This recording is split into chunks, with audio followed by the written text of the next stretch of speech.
All right, Heather. Yeah. A, B, C, D, or E?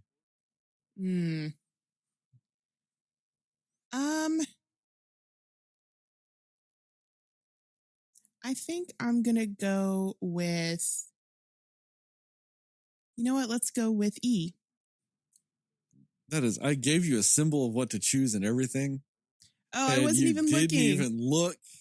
Do you have somebody for the Council of Good? Yeah, I had someone but it can wait. What letter did you say to do? I said C. I didn't even see. All right. I'm going to choose C. Thank you. Yeah. No, we have to do our week in Kanye news update. Oh, okay. So a lot of reports are coming out that at Nike and Adidas and the Donda School and pretty much every business that he's been a part of, he just regularly showed pornography to his employees. Just constantly. Just showing porn to people. Like if you collaborated with anything with him, you know, in the studio, not in the studio, on shoes, clothes, anything, that motherfucker just showed you porn in the office constantly. You know, creating what we call a healthy working environment. Yeah, sure, like you do. Fuck, he is a scumbag. Mr. West. And then on top of all that, he goes and has lunch with former President Trump at Mar-a-Lago. And did so with a well-known white supremacist and a neo-Nazi. And then after this dinner, even President Trump was like, that man needs help. Wow. Man. And I don't mean that as anything disparaging towards the ex-president, even though I have my feelings on that. I'm just saying that even people that supported him in those types of things in the past have even now gone, this motherfucker's crazy. That's crazy. He goes into a room with a known neo-Nazi and apparently wasn't the worst one. Well, he was the worst one. The neo-Nazi wasn't. That's what's crazy.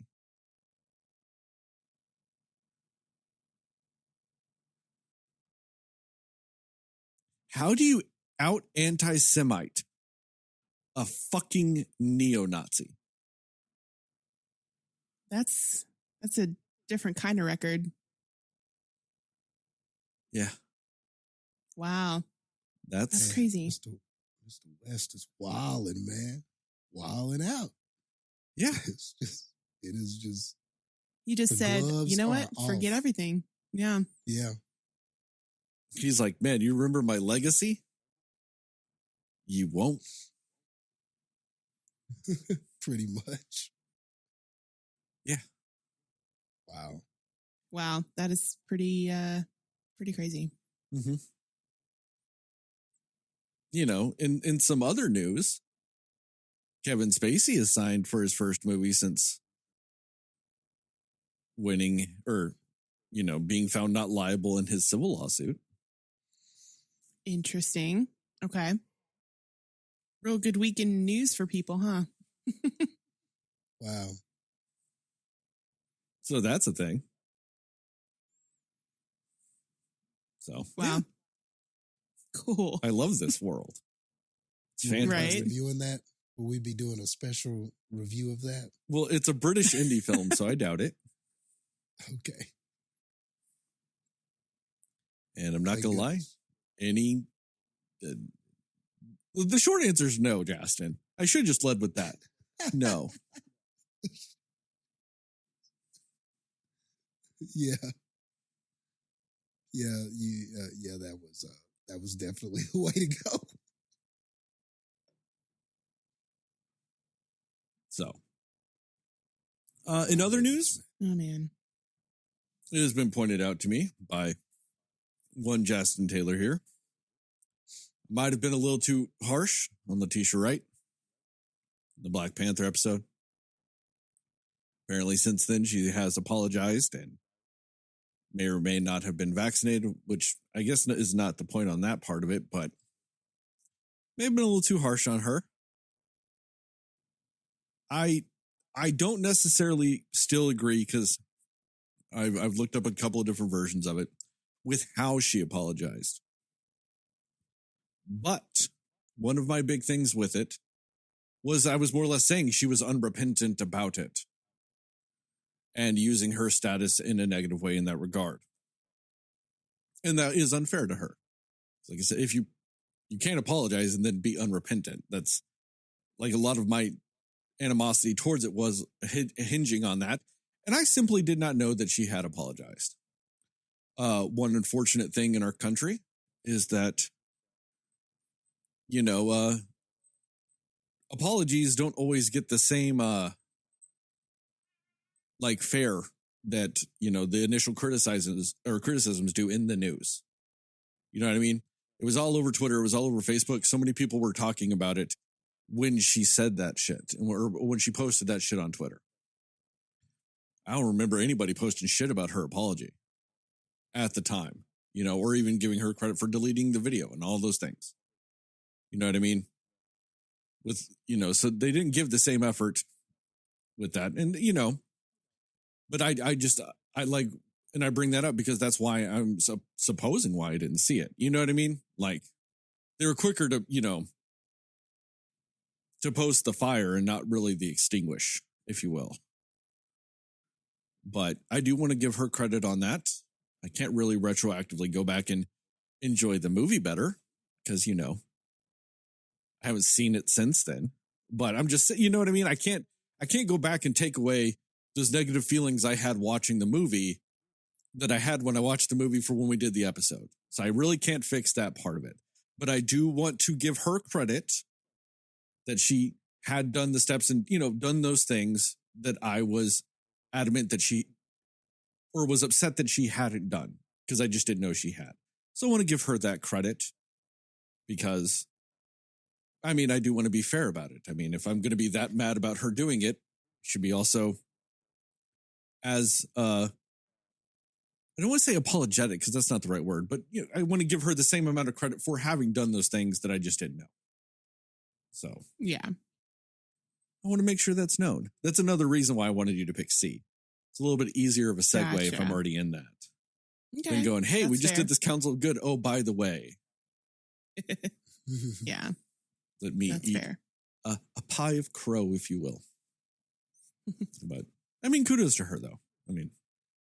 So I just, wanted to make sure that it, especially, I wanted to do it at the beginning because, that's the most, people haven't tuned out as much at the beginning.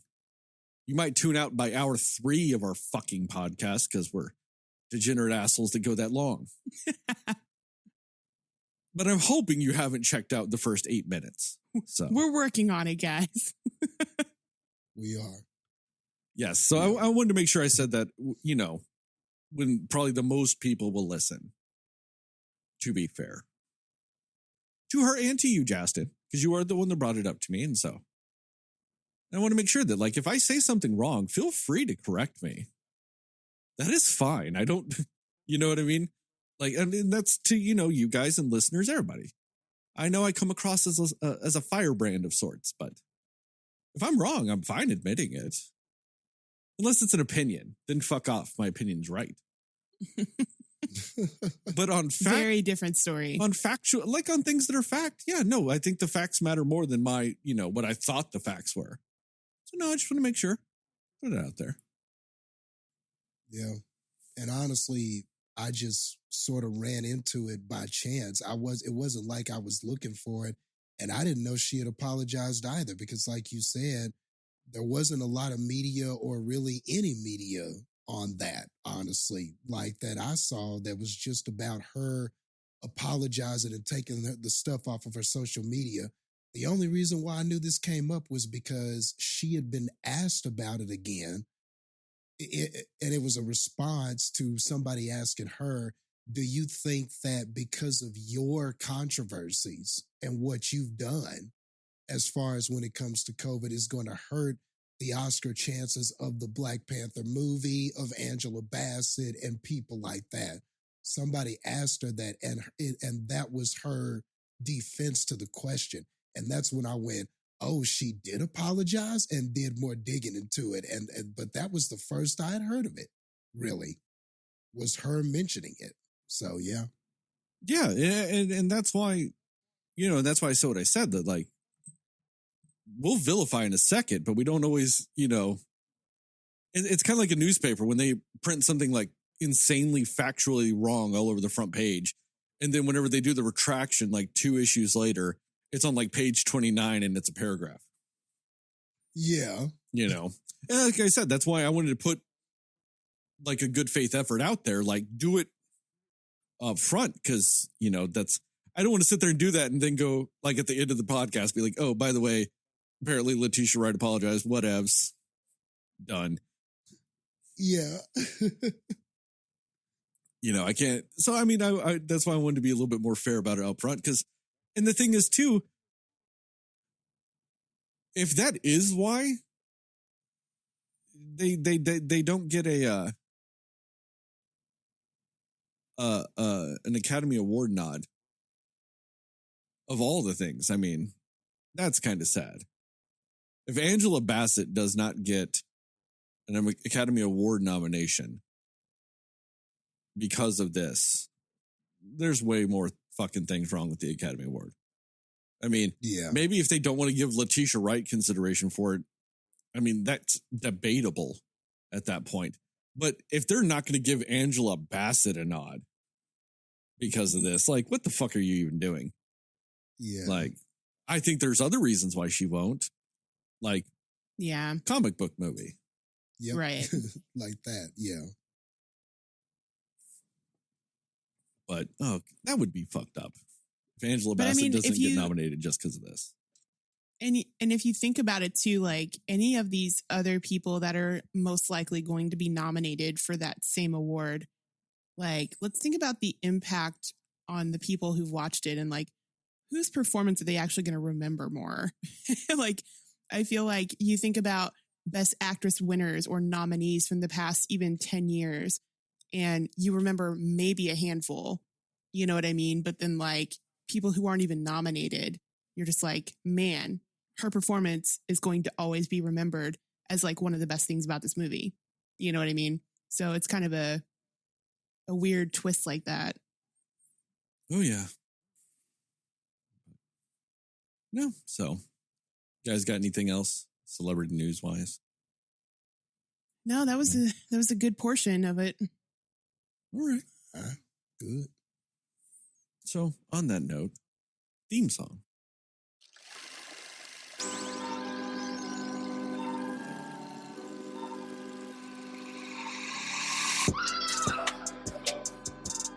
Somebody will listen to me. Nobody knows anything but you. All right. Are you ready? Yes. Come on. Cinema Slayers. Hey, Cinefans, and welcome back to another episode of the Cinema Slayers podcast. I'm Sterling, and as always, I'm joined by Heather and Jastin.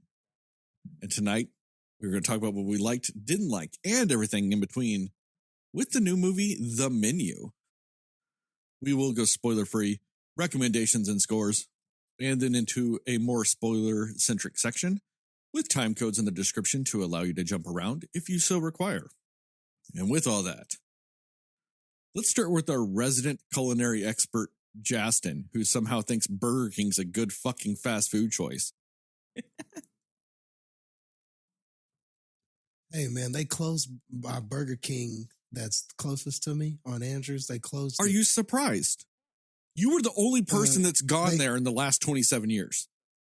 They said it was for construction, but I haven't seen anybody building anything. I'm getting a little concerned about it. Yeah, Jastin. Construction. Do you know what they're building? What? A quality Burger King. A McDonald's? No, a quality Burger King. That's why they're not building one. They're waiting for that to exist first. Oh, no. So maybe in the year 2067, they will actually have finished construction there. But they just got this new commercial campaign, and BK You Rule. I like that, man. What is this, 1992, and they're going back to the Burger King Max kids meals? What the fuck is this? It just Burger King rules. Fuck off. I can have it my way, though. I hate to break it to you. You can have it your way at any fast food restaurant. I mean, it's just Burger King has to stress it. But you know what? But you say that, Jastin. They say you can have it your way, but you can never have it good. So it's never really your way. Damn, never been my way. Mean. Talk about this All movie. I know, I can't go to McDonald's and ask for a flame broiled burger. Anyway. Yeah, but you can ask for a good one. So it works out. It's funny that we're talking about burgers, though, because when it comes to this movie, that's not really a spoiler, kind of, but not really. I'm not going to say anything more about a burger. But I really enjoyed this, guys. To me, this was a pleasant surprise. I'm kind of putting together a list of movies that I'm gonna post about it, and I'm calling the list movies that you didn't watch but you should have. This is gonna be one of them. I'm gonna put this on the list. I really enjoyed this, guys. Like Ralph Fiennes was great in this as Chef Slowick. Hope I'm saying that right. We're going to go with that. Chef Slowick. He was great in this as the chef, inviting all of these people out to this island to enjoy in some of the festivities, a celebration of his cooking, as you will, without giving anything away. Anya Taylor-Joy, of course. I mean, Anya Taylor-Joy is somebody who I'm becoming a fan of. It seems like regardless of what she's in, whether it's a high quality film or not, she's never the reason why I don't like anything. She's usually good. She always gives a great performance. And she's one of those young actresses, I think, you can see her just getting better and better. It's like, you know, how sometimes you have that, to give a sports analogy, like how you'll have that rookie quarterback or that rookie player, and you can see them constantly improving. Kenny Pickett. How about that? Kenny Pickett of the Pittsburgh Steelers. Dude, say you Micah can see Parsons. him improving. Yeah, Micah Parsons. Oh, is a great one. Because I'm not sold on Kenny, but Micah's good. But he's getting better though. I mean, he's getting better. That's what's Think scary. about how he was. That's what's that scary. First start. He's getting better. True. But Micah Parsons is a better pick. But anyway, you get what I'm saying. Like, some people, you just see it in them. And it's like, man, you know, I may not be some expert at this or whatever, but the eye test is telling me this person is getting better. Anya Taylor-Joy is that, I think, fits that bill. She's just, every time I see her, she's improving. And every time I see her, it seems like when the meatier the role, the more she seems to rise to the occasion. I think that's a good way of putting it. So I really enjoyed her in this movie. But even though those are pretty much like your two leads, man, the side characters are great in this. And I think sometimes the hallmark of a good movie is, what are the side characters doing too? How do these supporting characters contribute to the story? And I think that in this, you had a bunch of people who were just great. Nicholas Hoult and Hong Chau as Elsa. I really enjoyed Chow as Elsa. I thought that she was great. And Nicholas Hoult as Tyler, kind of who is Anya Taylor's date in this. Her name is Margot in this, so Margot's date. He was great too. There are some a lot of great scenes with him where the way that he plays this character, the mannerisms that he used were great. So yeah, I think from top to bottom, the acting is just top notch. And it's very important that it was for the kind of movie that this is, this being a movie about cooks and food and sort of that culinary type of background and place. And I mean, Sterling, you might be able to speak more from this than I can, but this very much felt like something that comes from that culture, like the culinary culture, Food Network, Gordon Ramsay type stuff. This is the kind of lingo, the kind of verbiage that's used throughout the movie, and the way it tries to use camera shooting to really kind of accentuate these dishes and the food that you're seeing and stuff like that. This really felt like it was cut from that cloth. And I think that in order to bring a believability to this script, it had to do that. And I think that the movie executes that well. But on top of all of the culinary goodness to be had in this, I thought this movie is great at building tension. I think that that's what it honestly does the best. Not all tension is the same, and not all tension is created equal. Sometimes the tension is, oh, where's the killer, or this, or this, that, and the, sometimes it's, where's the killer, where's the ghost, that type of tension. I think the cool thing about the tension here is that the movie constantly had me in a state of what's going on, but not in a good way, but not in a bad way. Sorry, not in a bad way, where you're just like, what the hell is going on with this movie? I'm confused. I don't understand anything. It was in a good way. It was like, man, what is this going to be about? What are we building to? You could feel the movie building, but you were always, but it kept you wondering for a long time what it was building to, or what is the point of what is happening, or why is it setting up things this way? The movie does a great job of just keeping you in this guessing state.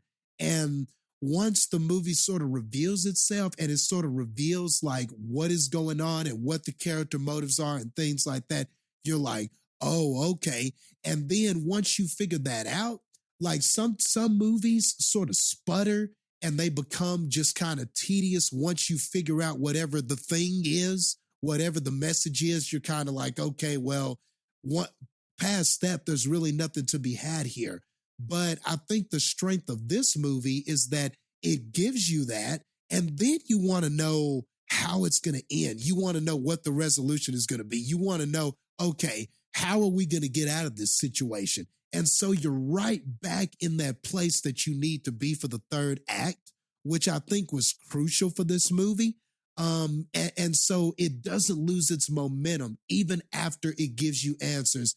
There's still something to look forward to. There's still something to guess and wonder about. And I think that ultimately is the strength of the movie, is that it starts building momentum and building and building and building, and it never loses it all the way up until the end. You get to the end and it's satisfying. You understand what happened. And it's a movie that honestly, it's been now like a week or two since I've seen it. I want to see this again. I want to go back and kind of see what I missed. And I want to, because I'm sure there are little things here and there, and the name of the different titles of the meals we were eating and how that tied into the story. I feel like there's so many layers to this. And even though I got most of it, I feel like I missed some too. Like, that's what kind of movie this is. It was intelligent. It keeps you guessing. It builds great tension, and it had great acting. So yeah, I really enjoyed this one. Heather, what about you? Yeah, I share mostly the same sentiments that you do, Jastin, about it. I think the word that I mostly can relate for this movie is creative. I think it's really like, I've never really quite seen a movie quite like this before. So I think in that area, it really excelled, because the entire time, like even up to like the last second of that movie, I was expecting something else to come up and happen. Like, I just didn't really know what to expect at all times with this movie. It was not predictable, really, I don't think, in any way, because it was just so like, you almost feel like you're going in blind. Like, even when you see the trailer for this movie, you don't really feel like you fully know what this is about. And I appreciated that, because it really just puts you on edge a little bit more when you're watching it. I think that they nailed the casting. Ralph Fiennes, like we said, he was awesome as the chef, and Anya Taylor-Joy. I've been a fan of her since the first thing I saw her in, which was The Witch. I've been a fan of her since then, and then seeing her in Split, seeing her in basically anything, Queen's Gambit. She's always exceptional. She's probably becoming one of my favorite actresses right now. She's just always so good in everything that she does. Like, and I agree too, Jastin. I feel like anything you see her in, she's never the problem with it. And she's usually probably one of the best things about whatever she's in. So, yeah, I'm a fan of her for sure. And I think she did a great job in this role. Yeah, Nicholas Hoult, hadn't really, I mean, I guess you kind of have seen him play a similar type of character before, but the type of character he was so great. But the characterizations they do of all of the people in this movie are really, really great. They're just so like the type of characters that they're supposed to be. They all are played that to a T and then some. Like they are just very well casted, and they play the characterizations so well that they do in this movie. Yeah, it's got some dark comedy moments to it. It's got some depth to it. You know, I think it's really just well shot, and it's simple a little bit. I mean, there's not a whole lot really to what they're doing with the film throughout, with the exception of just some really nice scenery that you get. But yeah, I think it's the simplicity of the setting, I think, is a really great contrast to the type of story they're telling in this. And I think that they really did that well. Yeah, I mean, I just, it's so different and so unique, and I really did like it. So yeah, I was a fan for sure.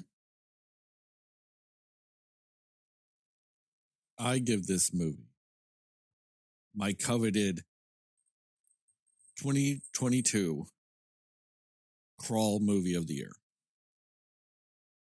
Because this movie came out of nowhere. Like, yeah, it wasn't what I expected it to be. Like, based on the trailers and its marketing and stuff like that, I was expecting to get one type of movie, and I got a different one. And I really enjoyed the movie I got. I felt like very little was wasted in this movie.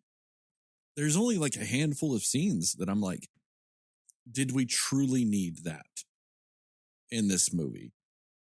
But outside of that, I thought it was well paced. I really dug how slow this movie played it. It made it more tense. It made it more chilling. It made it more methodical, which really plays into the character that Ralph Fiennes is playing. Like it feels like they do such a good job of pacing the movie based off the way that character would be. And I really love that. I also really love John Leguizamo in this movie.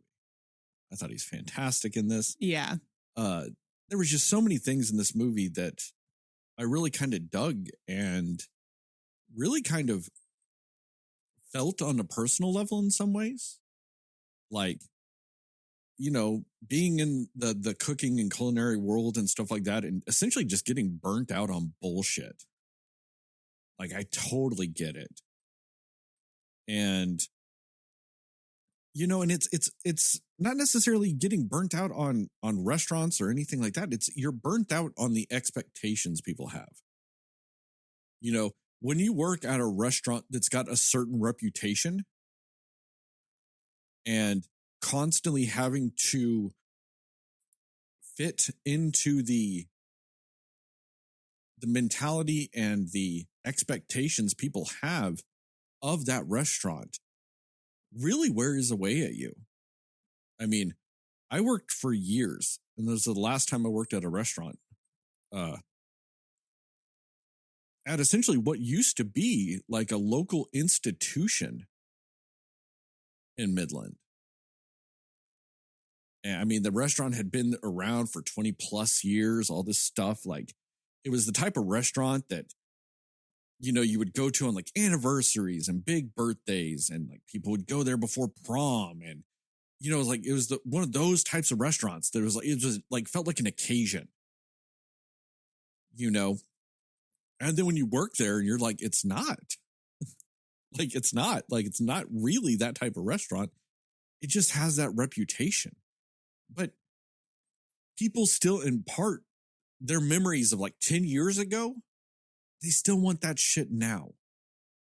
And so you feel like everything you're doing is kind of old hat and dated and bullshit. And you don't feel like you get to a certain point where you're like, I'm not even growing. I'm not changing. I'm not growing. We are this way because that's just what people expect.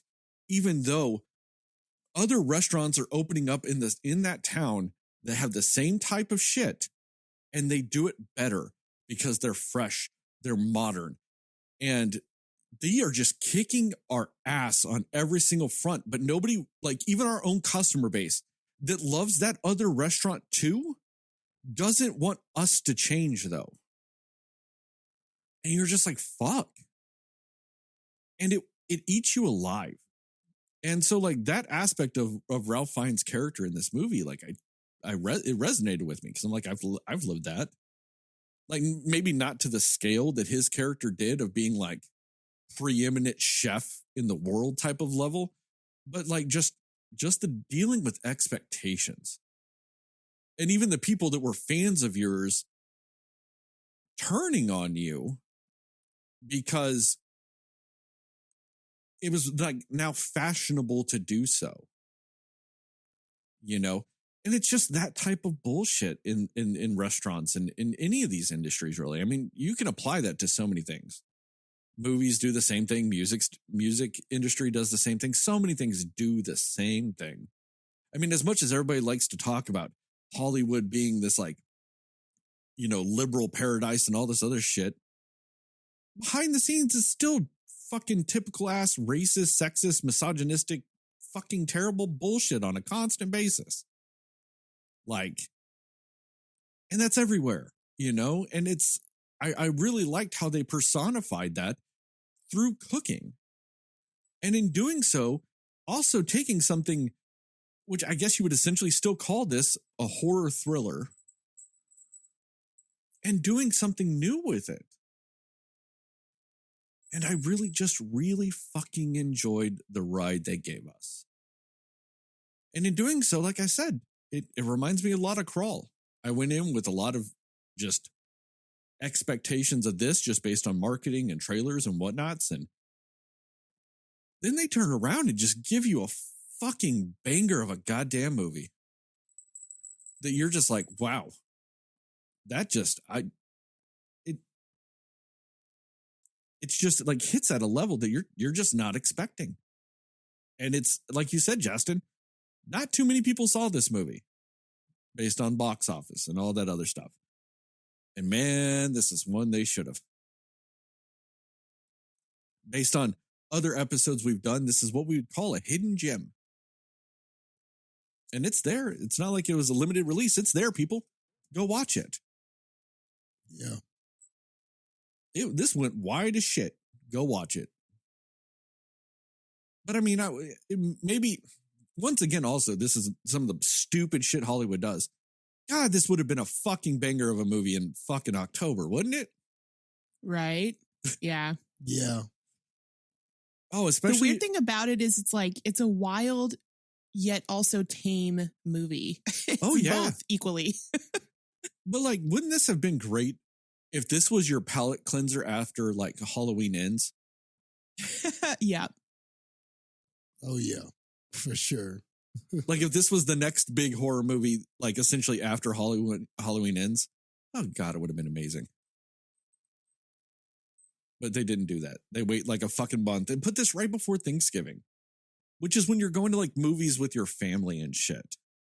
It's like, that's maybe they felt like even less people would see it around Halloween. I think less people are going to see it around Thanksgiving. Right after Black Panther? Come on. Well, it's also because like they didn't really tell you what you're getting into with this movie. So maybe they were like, menu, food, well, Thanksgiving. Maybe, but like the AMC app, like yeah, the AMC app, like when they do like indie films, they're like, oh, this is like the AMC Gold Collection. Or if it's a horror movie, it's part of AMC Thrills and Chills. This was under Thrills and Chills. They put like the little banner around the movie when you're going to select your movies. You know what I mean? It's like this had Thrills and Chills on it. So, I mean, that means somebody's marketing this thing as a fucking horror film. Or at least a thriller. You know what I mean? Like they're marketing thriller it for like sure. that. You know what I mean? So, not during family holidays. It's like if you try to release like legit a non-Christmas related slasher. It's like if you try to release like a Texas Chainsaw Massacre movie the week of Christmas. You're not going to get shit. You know what I mean? Like, so that I just don't understand that. I feel like the studio and distribution system set this movie up for failure. Mm. And it really sucks because it's such a fucking good movie. But nope, that's my thoughts. Recommendations and scores? Yeah. Yep. Recommendations and score. Heather, go. Yeah, I definitely recommend it. I think it's, like I said before, creative. It's artistic. It has something to say very specifically that's done in a very unique way to where it makes you have to pay attention to what's happening and what's being said almost at all times. And I appreciated that about this film. Yeah, great casting. Everything with it is, I can't really think of any reason to not go see this movie, honestly. Yeah, it's you're gonna like the people in it. You're gonna like the characters that they play. You're gonna like what they do and where the story ends up going. And even if you don't like it necessarily, you're gonna find it interesting regardless, I think. Yeah, I recommend it for sure. I'm gonna give it I'll give it a 89 interesting versions of a s'more out of 100. That was good. Jastin, go. Yes. Yeah, definitely going to recommend it. I mean, you've heard from us all. We all were really pleased with this. And I do agree with what both of you said as far as it being a pleasant surprise, a hidden gem. It definitely was all of those things. And that was interesting, the story that you told about how just when it comes to just kind of what the character was going through from a culinary aspect, you could relate to that.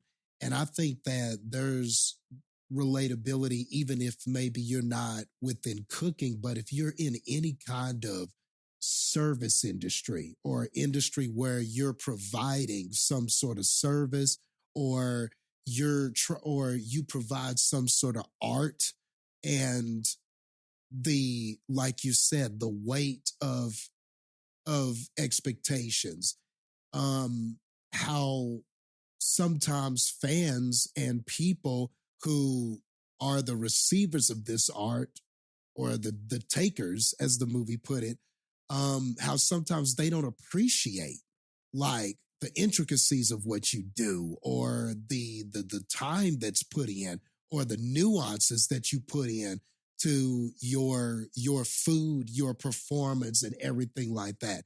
And as somebody who performs, I definitely feel like that sometimes. I can definitely understand that sometimes. Just the way people can kind of take your skill or whatever it is you do for granted. And sometimes customers, clientele, people like that just don't, you feel sometimes you're not appreciated like you should be. And so I get that too. You know, that there was some relatability in that aspect of it too, I believe. So yeah, man, it's even got that going for it. And there is a message in here about that. And when you get to the resolution of this, it's very reflective in that way. When you think about what this all represented and who this and who this cook and who this chef was and everything, I think there really is some relatability to it all. And it's all wrapped up in this very interesting, very creative, very sort of innovative thriller story that we got. So yeah, I hope that you make it to go see this one. I'm pretty sure it'll hang around for most of the holiday season. Um, I know it's still in theaters right now, and so this is one I think people should give a try. Give it a go. You probably already seen Black Panther. You probably already seen some of the other like big box office movies, and we've got a little bit of a break until the next big wave of them hit for Christmas time. So if you're like in between that time and you got time to see a movie, it might as well be this one. Give this one a go. I don't think that you'll be sorry. So with that being said, we're going to go with, and I know I gave y'all a score on my recording and I forgot remember my score, but I forgot what I said it was. So, but I know the score is going to be 90 and I'll just make up another one because I don't remember. 90, 90, sometimes you just need a good damn burger. At 100. Nice. I get that. Yeah. Shit. What did you give it, Heather? 89. 89. Okay. Yeah, I recommend it. Not going to give my 2022 Crawl Award of the Year and not recommend it. I mean, that's the whole point of my Crawl movie of the year. I don't even remember the last movie I gave it to besides Crawl. I feel like we need an actual award for this, like make an award so that you can give it out every year. Yeah. I mean, the closest to it would have been very early in the year with Everything Everywhere All at Once. Mm-hmm. That'd be it if it wasn't, and I'll give that the 2021 version because I didn't get that shit in that year. So fuck it. It's got to go at some point. But I mean, no, this movie, like I said, it's one of those great times where you have your expectations. And this movie just goes, nah, this ain't that kind of movie, bro. And you get something different and you get something good and you get like, I was not expecting, like this could have been a fun movie, sure. But I wasn't expecting, realistically speaking, one of the best movies of the year with this movie. Like I was not expecting top tier movie making. I wasn't expecting that with this movie. And it just delivered on every single level for the most part. Like I said, I have some small changes here and there I would have made. But that's when you get like really nitpicky with it. Because outside of that, I mean, casting, pacing, storytelling, cinematography, every other thing about this movie is just top tier. I mean, this is right up there with those movies that we've talked about before this is how you build tension. If you're a horror movie and a thriller, this is how you fucking do it. Like, this is how you build tension. Like, watch this movie. If you're wanting to create a modern day thriller, watch this movie first and learn from it. Because your movie will only be better if you kind of treat your movie the same way that this one did. With that, you know what? I'm going to counteract Heather's 89 by giving this 91.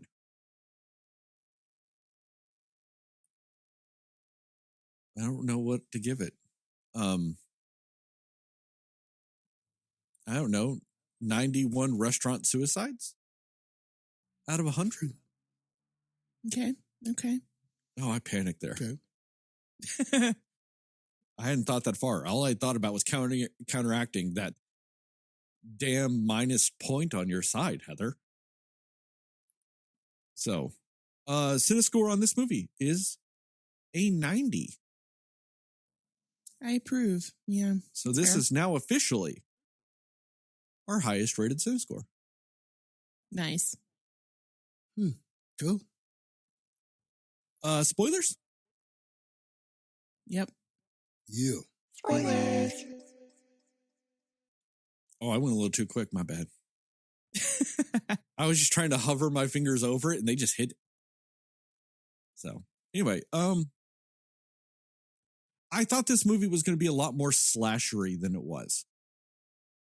I thought it was going to be like they go to this and then they turn up and it's like the chef goes, "You were actually the menu." And like, chasing murder bullshit the whole movie, which still can be that's fun. What I thought too. Don't get me wrong. That could still be a fun movie. But,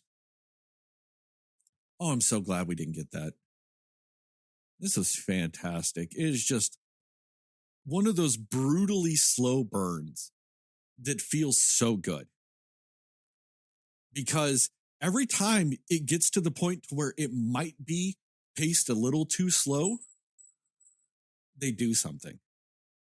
Just right on that precipice where you're on the edge of your seat and you want to know what's going to happen next. And right when it gets to the point to where they drag it too long, to where then you lose interest,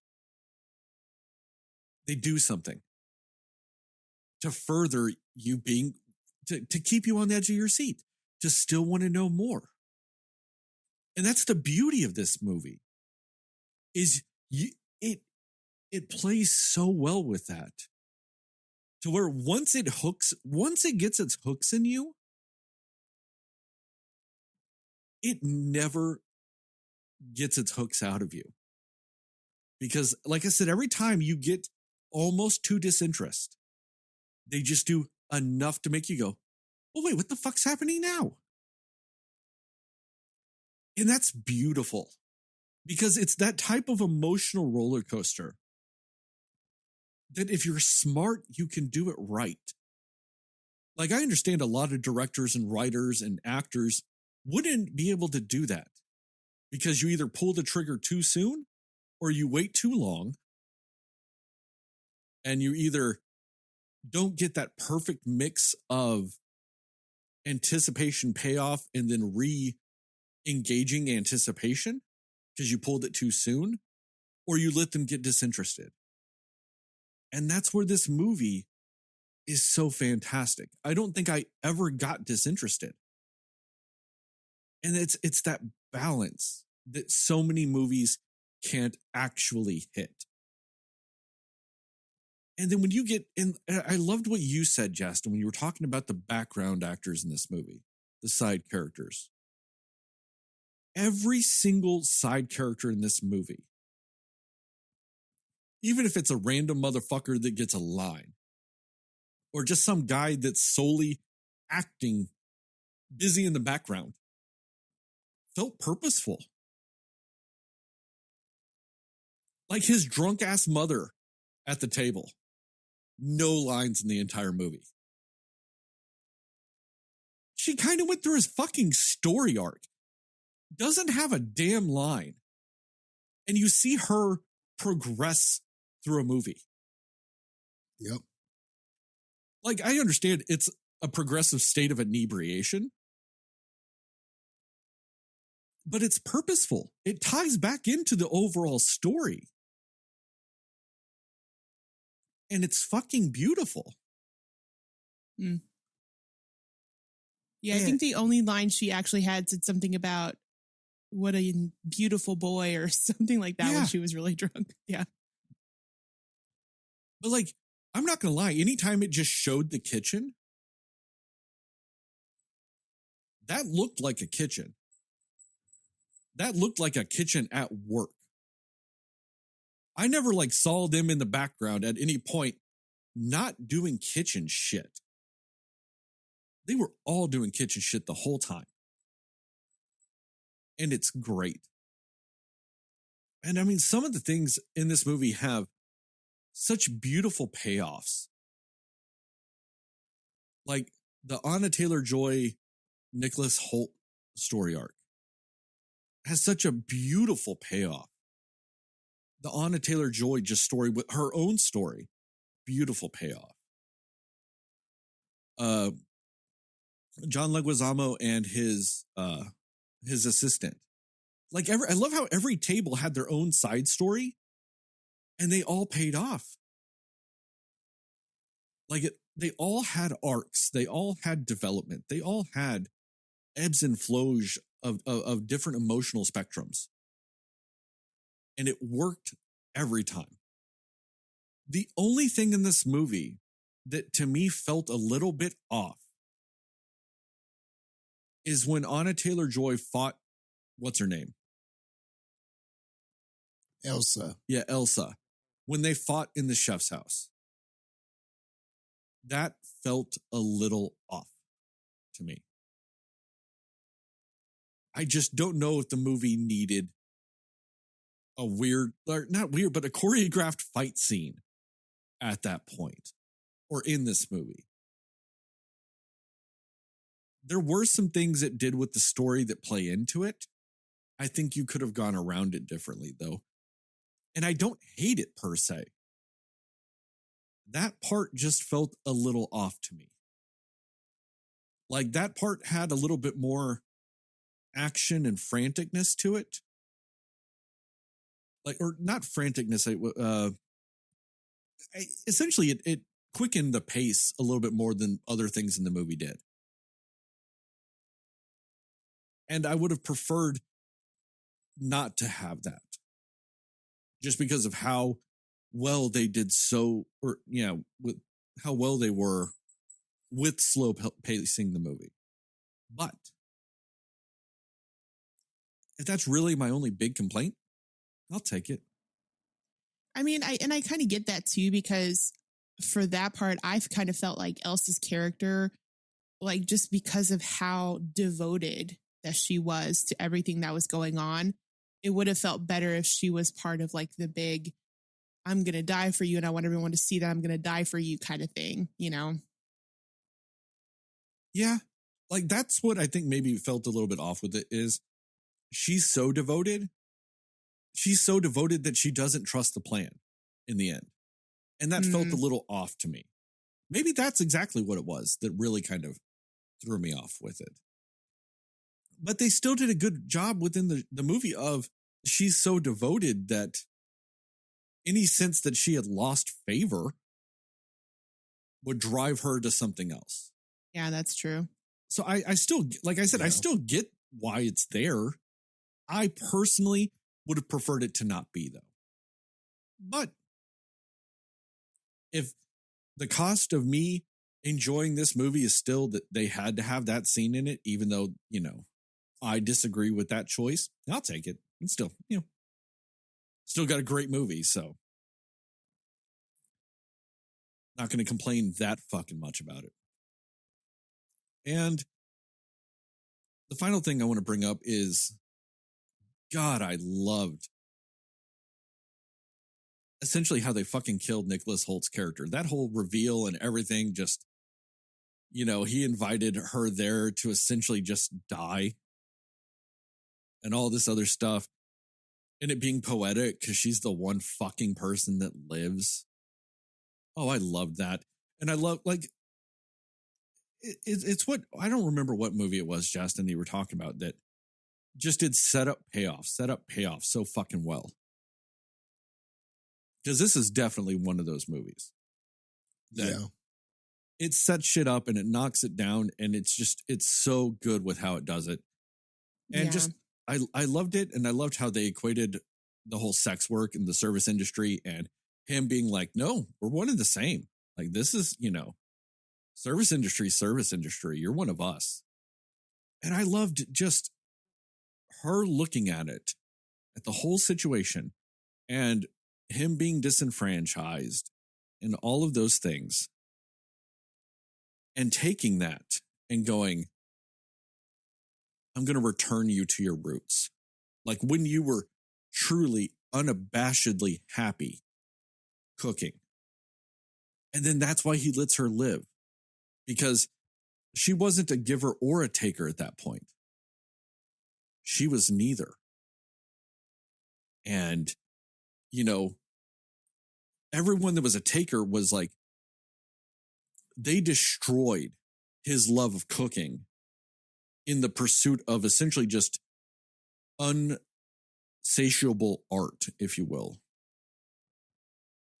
And just for the fact that he got to simply enjoy cooking again. He was like, you were the one person to return me to what I loved. And then you get to live for that. That was so fucking great. And I'm not going to lie. Oh, that burger looked fucking fantastic as shit, didn't it? It really did, yeah. Yeah, it looked really and good. The acting by Ralph Fiennes was great in those scenes where he's making the burger, because you could just tell he was making that with love. Like, just the way that it was shot, the way that the mannerisms and how he was just so eloquently like adding the toppings and everything like that. Like, it looked like he was just, he really was making it was like he was really making the best burger he had ever made. And it was just that challenge. And like you said, just taking him back to a time where he was truly happy cooking. And that was just such a great moment. That was just such a great montage. The way they did that was just perfect in that moment. Well, also, like, I love that it was also sort of that return to the payoff of him saying that, like, essentially she didn't enjoy, she was just eating to eat. She wasn't like tasting it, you know, or anything like that. And when she was eating that burger, it felt like it was the first time she was actually like tasting it and taking in the flavors and all of that he wanted her to do, because everything else was like, I'm just not hungry. I just don't want to eat, you know? So it was like the first time for her that she was like enjoying eating instead of just eating. Yeah. And I loved that aspect too, even though it felt somewhat like a personal attack with the whole Nicholas Holt's character. Just because, I mean, what he does with like food blogs and loving the food culture and everything like that, in some regards, that's kind of what we do here. We love movies. We love the culture. We love this and that. I mean, I know some of the basics for making a movie, but could you go, hey, here's a script, here's this, go make a movie? Exactly. I'd probably have some issues. Right. Yeah. You know, that's fair. Yeah. I mean, if you threw me in a Marvel movie, I think I'd be fine, because that shit is so mechanical at this point. You can put people in shit. And I don't actually mean that as a knock against Marvel. I mean that just as they've got that shit down to a science. Like, you can go in, like, you can put your personal flair on like some of it. They've had directors do that. And everyone there, especially if it's like the third of a series, oh, you're completely set, because everyone there has been through the Marvel shit. They all know it's coasting for you. You know what I mean? Like, I get that. I'm fine, Like, I couldn't, if you gave me this script and all this shit and went, hey, go make this movie, I couldn't do it. Yeah. Like, and as much as I love it, and, as much as I, in my own hubris, would love to think I do and could, let's be realistic. I would do slightly better than Nicholas Holt did with cooking, though. I mean, that was garbage.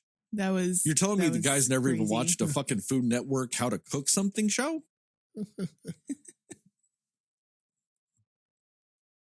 But I loved it. I thought it was so fantastic. Like, that whole story with him, and just him being also so ashamed that he wasn't what he wanted to be, and that the chef hated him and all these things. Like, oh man. And then he just goes and hangs himself for it. I was like, that was a great piece of storytelling. It was well acted, just everything with it. And like, I loved how you got to see that slow breakdown of the Nicholas Holt character. At first, it was just about the experience and this and that. And then he's like, oh, I disappointed chef. And you get those little cracks and those little reveals. Yeah. And just as the movie went on, it broke a little more, it revealed a little more. Oh, that was so well fucking done. Oh, I loved it. And the fact that, like, you don't even really get to know what chef tells him right before he goes to kill himself. but it doesn't matter. If I had to guess, it was go fucking kill yourself. Yeah, I mean, it probably was because he was just like, okay. It'd be that simple. Go fucking kill yourself.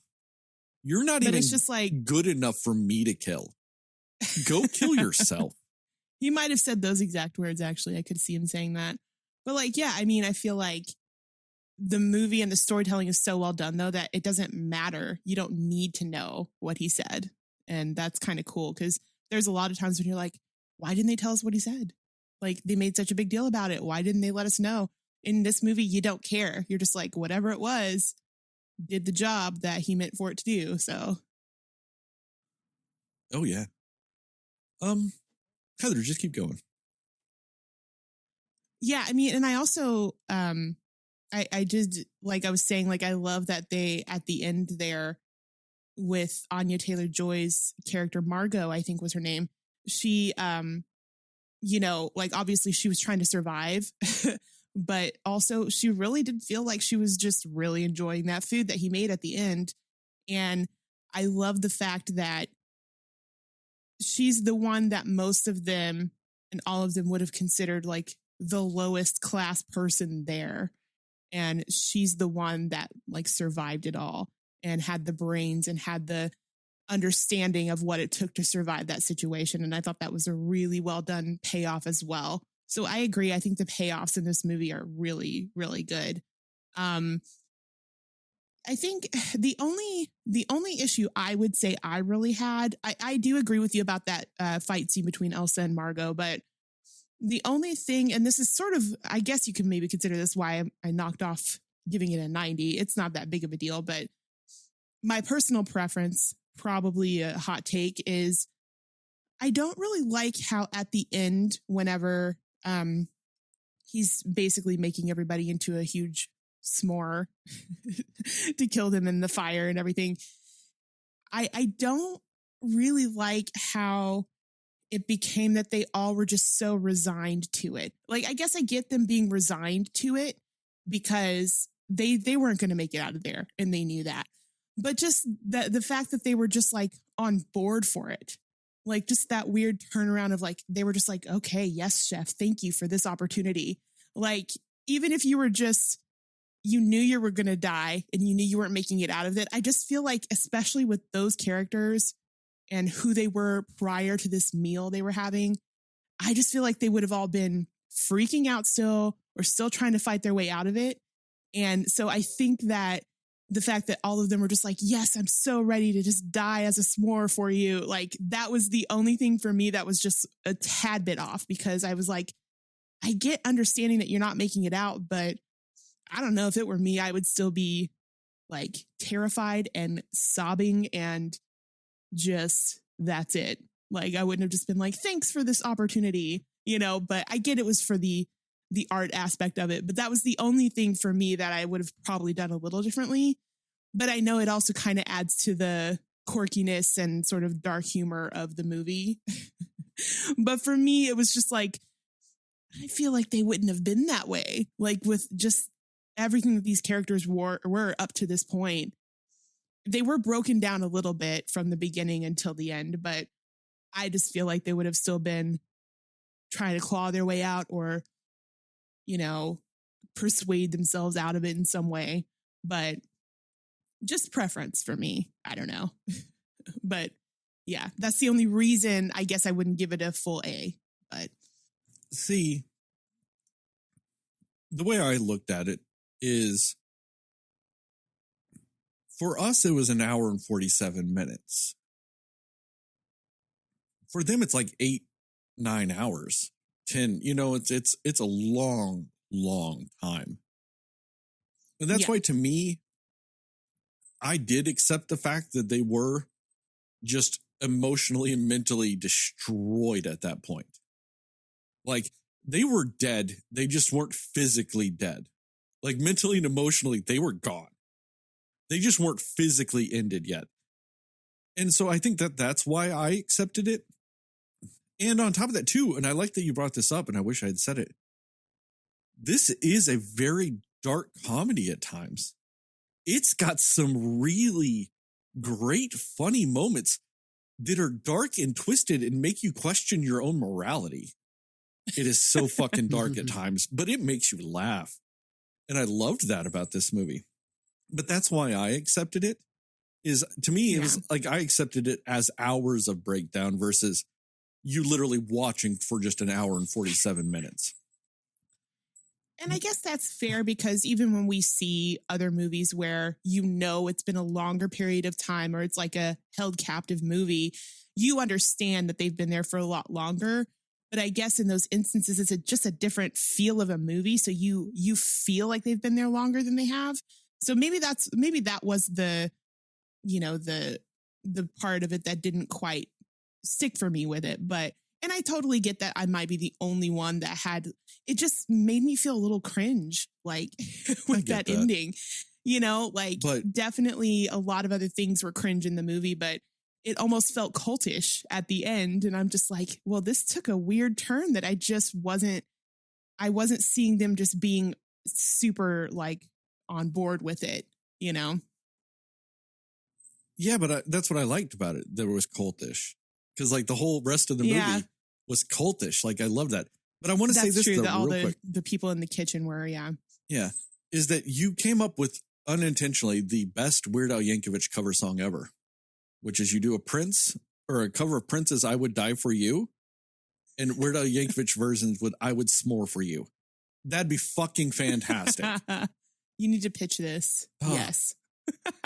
I Would S'more For You. God. I can see the video now, actually. That's just recreate the end of this movie just with Weird Al. Have them all be cultish and everything.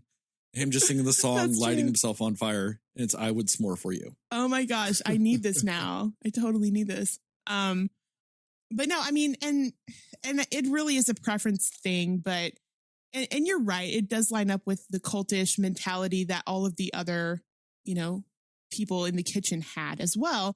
But I guess I really more expected it to be like they're resigned to the fact that they're going to die. And so they're more just like, either apologizing to each other or like, kind of like what John Leguizamo and his assistant did at the table when they're like, yeah, I'm, whatever, like I'm a fraud. I made a bad movie. Like all these things that they were saying. I guess I just expected that's what they were going to do at the end when they knew they were dying. Like everybody was going to be like, the old couple was going to be like, I know you cheated with an escort, but I forgive you. Like, I just thought it was going to be more of that type of thing when they were ending it, as opposed to, thank you so much for allowing us to be a part of this experience. Like, it just, I don't know. That part of it was just like very jarring for me for some reason. And I guess I still can't quite pinpoint why, but I just saw that ending being a little bit different with the characters that they had. But I see why they did it. I just think something was a little bit amiss with that specific part of it for me. All of the other parts of it, though, like even when they're like, yeah, we're going to take you outside, we're going to give you a head start, and then we're going to just have our chefs run after you and try and find you, bring you back. And like all of that was just wild. But you're like, it makes sense for what he's doing. Like totally just, I'm not shocked by that part of it. That wasn't the thing that weirded me out for whatever reason. So, but yeah, I do think I really also liked those moments when they were sort of being vulnerable because they knew the dire situation they were in. Like all of the ladies at the table, and Anya Taylor-Joy is like, yeah, this is actually who I am. And like, just everybody sort of starting to be like, yep, I know your husband because of this and whatever else. And that was kind of an interesting thing that they did that I liked with it. And I did like John Leguizamo's character. I thought he was very funny. I feel like he's a really good actor in general. Like, I don't think he necessarily picks the best movie sometimes, but he's like a really good actor. And the part, too, when it was like, he's asking the chef like why he decided to have him in this. And he's like, I just didn't like your movie. You wasted my time kind of thing. That was just like, wow. Like, and his reaction to that and just everything how that whole thing played out was just really entertaining. But I don't know. I think that yeah, just I'm trying to think of the word I'm looking for it, but it was, again, like I just go back to saying it was a wild yet also tame movie. Like it was very subtle. Like, and I think it's because of Chef and how his personality with it, where he was doing these absolute bonkers things, but it just made so much sense in his own mind that the way that it's portrayed in the movie is just like it's completely normal and that let's all just be very calm about this. Totally fine. Like just very strange, you know? And yeah, I think and I also like the fact that very much what, you know, our new slogan is for this podcast of pro slut, pro Sydney. I do enjoy that, you know, Anya Taylor-Joy is just very like, she's like, yeah, I like what I do, or I used to like what I do before people became so like how they are about things in the world these days. You know, like the fact that she wasn't trying to make any sort of apologies or necessarily hide who she was or what her profession was. I think she was, in a sense, hiding from the older couple because she felt weird that the fact that his wife was there, but she wasn't really apologetic of what she did for a profession. And I respected that aspect of it, because a lot of movies where you have a character that is in that line of business, they're ashamed of it or they don't want to tell anybody and whatever. And she was just like, yeah, I like what I do. That's why I'm doing it, kind of thing, you know? And I just thought that was an interesting perspective. But I think also her, kind of like what Sterling said, where, you know, no, it's a customer service thing. Like that's what it is. And that's why you're one of us. And just that mutual understanding that they had of what it's like in that customer service line of business, and just the understanding and the respect that he kind of had for her low key was, it added a really fun element and interesting element to the movie. You know, and she was just so quick on her feet and so smart, and like remembering the picture she saw of him with the hamburger and how happy he looked, and, you know, coming up with this plan in her mind of, okay, how am I going to try and get out of this? And just played exactly to the things that she knew were going to get to him in a good way. And I thought it was so well done. And like, but even up until the very end, I was like, is he actually going to kill her? Did he like put some poison in this burger because it's just a burger? Like, I just didn't know what to expect from any part of this movie. And I'm so glad that she did live, because you see that he honestly was like so happy that she did what she did when she's like, no, I want you to make me a burger and fries. That's all I want. I don't want any of this fancy stuff. I just want cheese. Just make it. I want it, you know? And that's the only thing he ever wanted for these people. And yeah, I just thought it was really, payoffs, all the payoffs. It was really cool. Yeah. And I don't know. It's, you just leave that movie not confused, but just like taken aback, because you're like, who came up with this? Even to the point with when they're telling the menu names for the food that they're serving and everything. And like, they're just putting all of the details of what's on that menu. And when they did Tyler's thing or whatever, like Tyler's bullshit or whatever, they just put like what he was doing on there. It was just very clever and like super dark humor, but it worked for the type of movie they were doing. So yeah, I don't know. It was just a fun time, because you're the whole time you're like, I don't know what's about to happen at any given moment in this movie. But at the end of it, you're like, that was definitely a worthwhile ride for sure. Jastin. Yeah. A lot of the elements that you guys talked about, I definitely enjoyed as well. And I just spoke about earlier back in our non-spoilers about just how this movie was able to just sustain its momentum with how it was building the story and everything like that. And I think that that's definitely true, because as you're going through and we arrive to this island and we meet this cook and we see how just dedicated his assistant is and these other chefs and everything like that. like the other cooks and everything, like you just are, as it's building, you're just wondering, okay, what exactly is this? And I was definitely in your shoes, Sterling, where I thought that it was going to somehow be revealed that these people are the menu, or maybe people start missing, and then all of a sudden meals are being made and coming out, and then, there's some sort of reveal that, oh, you're eating human beings, or, I just thought it was going to be something crazy like that. But then you start meeting these characters, and the acting performances are so good with all of these side characters at these different tables. You're just intrigued by the conversations that people are having. And you're just kind of like, you're intrigued, but in the back of your mind, you're just like, okay, where exactly are we going with this? And I just was asking myself that constantly.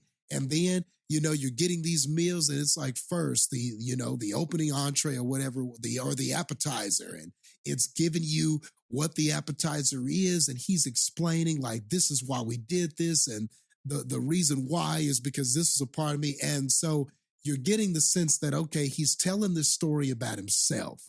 So you're getting the sense, okay, the theme is obviously him, but they just weren't giving anything to you right away. And so you're still, even though you're intrigued, and visually you're seeing all these great dishes, and it's shot so well, but you're just asking yourself, okay, what exactly is going on here? And then the first person, then the guy comes out and, shoots himself.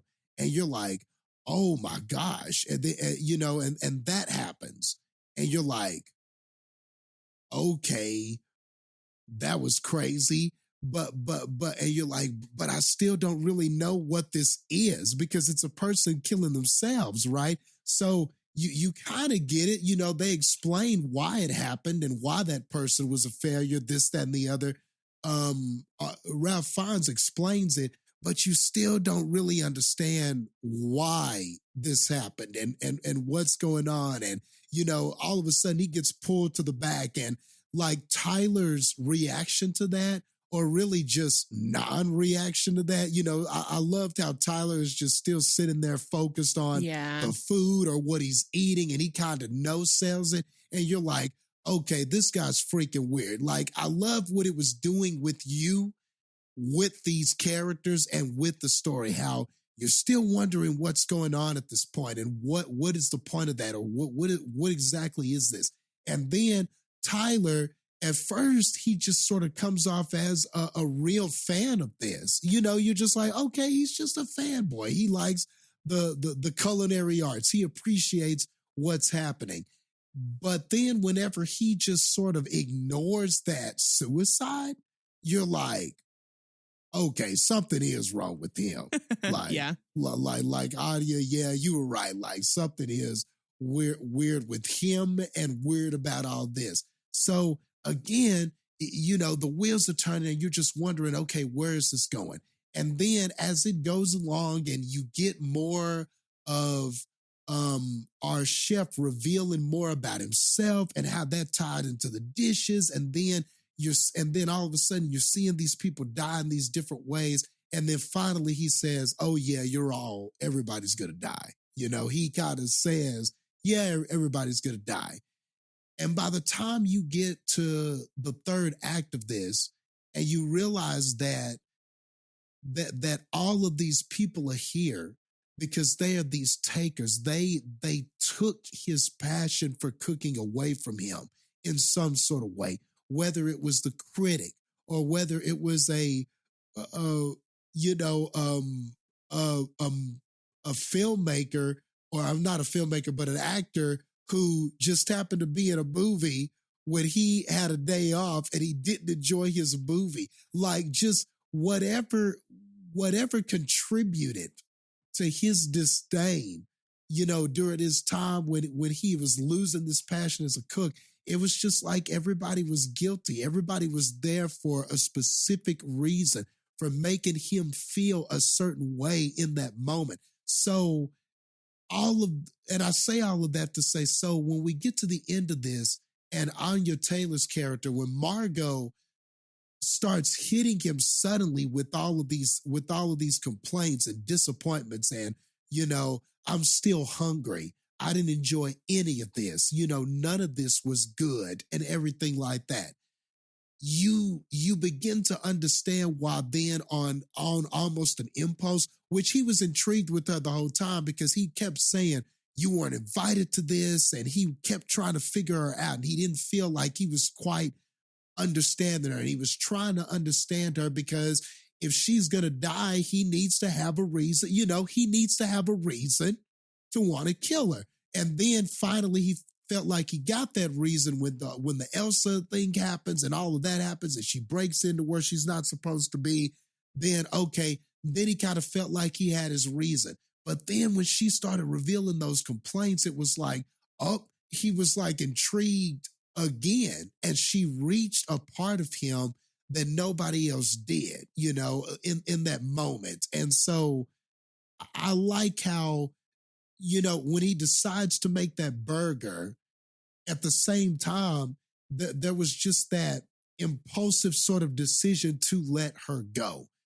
Somebody finally reached him in a way that nobody else had, as you guys said. And so him letting her go in that moment for sort of helping rekindle his passion just one last time, just for those few moments, I thought that was just very beautiful in a way, even though all of this horrible stuff is happening and, he's killing all these people and ended himself.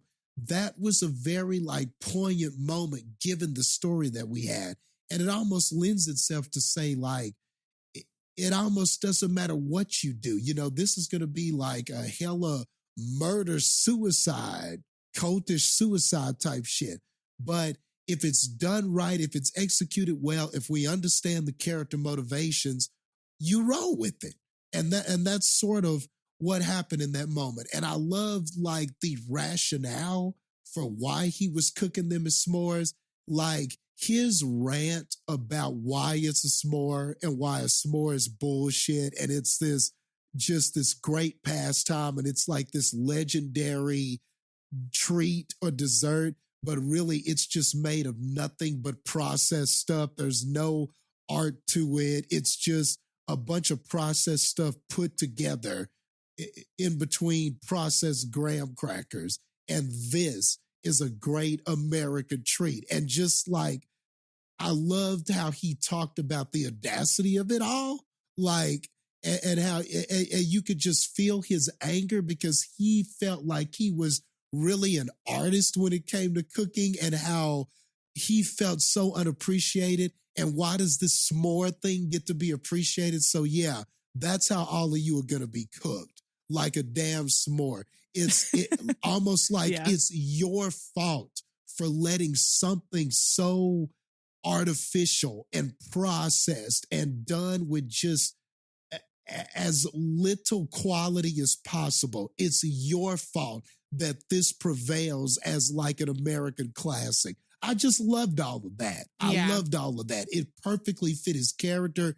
It perfectly fit who he was. So, and that was just one example, but in that way, all of his actions made sense. Why he was doing this made sense. Why he felt like he needed to do this made sense. And why he felt like he wanted his life to end this way all made sense. All of it did. So yeah, man, I just really thought this was excellent, just storytelling for all the other things it did well, the camera shots, the casting and all of that. This is just an excellent story. Even if you had other actors who didn't portray these parts as good, I would have got to the end and this would have worked for me. Even if you would have had not as great of sets and, you have to do this $10,000 cheaper and not everything looked as extravagant and all this stuff. I think the story of this is so good. You could have almost had lesser quality everything and I still would have really liked it. It's that kind of quality storytelling to me. So yeah, that was all I had. And it makes it that much better when the acting and the cinematography and the set pieces are on that level. Yeah. It seals the deal. Yeah. One other small change I would have made, and I think it would have just made a joke land even better than it already did. A very amazing joke. It's the joke that Heather brought up with, oh, he just wants to kill that guy because he had one day off in like 2 weeks and he wasted his time watching a shitty movie. And I get that. I've felt that exact same thing before. Yep. And so he wanted to kill him just because of that. And then there's a scene where supposedly a Coast Guard guy shows up. And he's like, oh, me and my wife loved you in that movie. And then he's like, oh, great. Yeah, I'll give you an autograph. Like, and then it turns out, no, that guy's actually a chef. And it was all a thing to get people's hopes up that they might survive. I think it would have been a little bit better if the Coast Guard guy was like, oh man, I loved you in that movie and all this other stuff. And he starts walking away. And then he just gets like a meat cleaver to the head. Because the chef is just insulted that someone liked that movie. That ruined I honestly his day. thought he was going to kill him for it. Yeah. Yeah. Like, I just think that would have been a little funnier just because it would have added a little bit more to how much he hated that movie.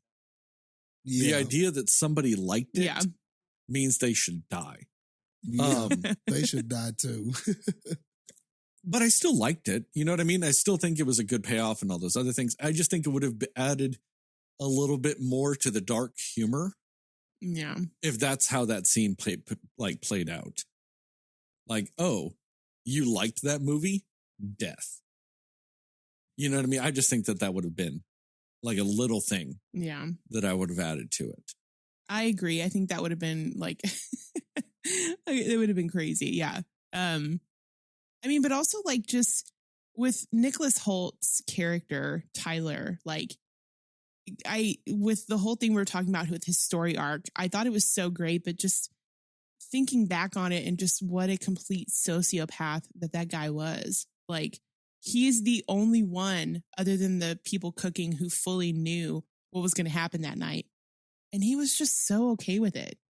Like, he was totally fine with it. He was just like, yeah, I knew we were all going to die. And went anyway, so willingly went to it and invited another person to go with him. Man, like that's just another level of like craziness to his character. Yeah. Well, it wasn't even just invite another person to it.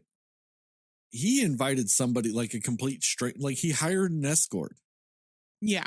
Knowing they were going to die. Right. Like that's how little he even cared about other people's lives.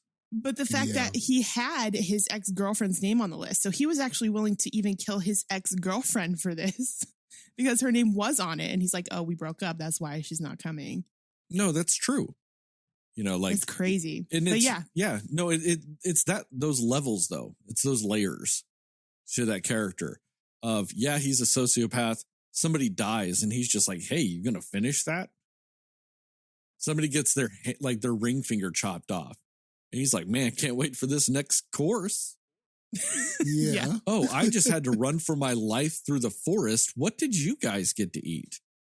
Let me snag a couple of bites of this. You know. And didn't he ask Margot something about like what the chef said to her? Like, is it this or is it this? Or I don't remember what he asked her, but something about the food. Well, yeah, he's like, why are you getting the special treatment? Why are you getting this? Like, you don't even appreciate it like I do. And all these things. Like, I just loved those layers. And like, I loved even that one part. And it's one of those subtle nods that pays off later with the whole idea of why the chef recognized that she was different than Anna Taylor-Joy's character was different than everybody else is when he's talking to that sous chef and all those things. He's like, oh, did you use one of these things? Yeah. It makes snow and all this other stuff, blah, blah, blah. And she's like, why didn't you ask his name? Yeah. He's like, oh, it doesn't matter. You know, which then also pays off within the story because that's, I think, Josh and Josh's mess was him committing suicide because he'll never be as good as Chef, you know? And like little things like that. Like, yeah. It was just all those tiny little things. And I even loved at the end, like, that the chef himself didn't even like elevate himself past some of the repercussions of being who he was when he, like, the one chef was like, yeah, he tried to sexually assault me. And in turn, she got to stab him for it. You know, like, I like the fact that was interesting. Like, that was, it was an interesting note to his character that he even realized that his own behaviors and everything like that added to these things. And it also just, because of how like layered this was and how thought out this was, it makes you wonder if probably not really, but it's like, did he actually just do all of those things because he needed somebody who would want to stab him and kill him at this own thing? Like, just how deep does his mind go with what he's trying to set up here, you know? Yeah. I mean, that's the thing is like when you have so many layers to a story like this movie did, it kind of gives you those questions that aren't necessarily a bad thing, that it gets you asking those questions. It's just such an intertwined story. Right. What else? You guys got anything else? No, I think I'm good. Yeah, I think I'm good. On that note, thank you guys for listening to this episode of the Cinema Slayers podcast. Check us out on the internet at www.cinemaslayers.com, Facebook, Cinema Slayers Podcast, Instagram, Cinema_Slayers, TikTok, Cinema Slayers Pod, YouTube, Cinema Slayers Pod, I think, or Cinema Slayers Podcast. No, Cinema Slayers Pod, I think. Either way. A shout out to Plug Migo and Mundo Ochoa for our theme song and logos, respectively. Give us a 5-star rating and review. We'd really appreciate it on that YouTube. Hit the like button, hit the subscribe button, hit that little bell notification, all that bullshit us YouTubers say at the end of shit. Tell your family, tell your friends, tell your friends' family, tell your family's friends, and most of all, tell those dear sweet mothers. Because dear sweet mothers love cheeseburgers. Well, that's fair. That's fair. Once again, as this movie also exemplified too, we here at Cinema Slayers are pro slut, pro Sydney, and we got all that in this movie. This movie is also pro slut, and it's pro Sydney / Margot. Yeah, final girl. Yes. And as I end the TikToks, the YouTube videos, and this podcast, just remember, according to Jastin, Moon Knight is the Best Picture winner.